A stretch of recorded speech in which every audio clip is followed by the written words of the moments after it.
একটা sentence improvement, we live in a populated country of 120 million. Populated এর নিচে underline. Options দেওয়া আছে congested, dense, populous, no substitution.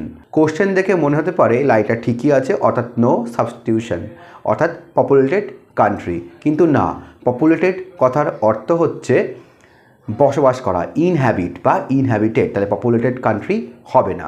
Dense কথার অর্থ হচ্ছে ঘন, এবং এই ডেন্স ওয়ার্ডটা অ্যাপ্রোপ্রিয়েট হয় জাঙ্গলের ক্ষেত্রে। This is a dense jungle, সুতরাং ডেন্সও হবে না।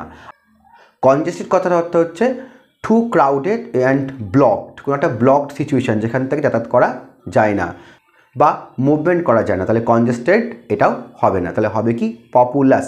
পপুলাস কথার অর্থই হচ্ছে ঘন বসতি পূর্ণ বা প্রচুর জনবসতি পূর্ণ। তাহলে হবে we live in a populous country of 120 million. Option C is correct. একটা gap filling, after having understood the ill effects he said he would dash drinking alcohol. Options quit, close, finish, terminate.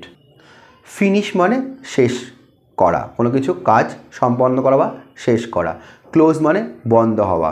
Terminate মানে কোনো একটা শেষ বা অন্তিম প্রান্তে পৌঁছানো। তাহলে এই তিনটের একটাও এখানে মানে দাঁড়াচ্ছে না, মানে দাঁড়াচ্ছে কোনটা? কুইট। কুইট মানে ছেড়ে দেওয়া। তাহলে after having understood the ill effects he said he would quit drinking alcohol. সে ড্রিঙ্কিং অ্যালকোহল করা পুরোপুরি কুইট করে দেবে, ছেড়ে দেবে। So option a is correct.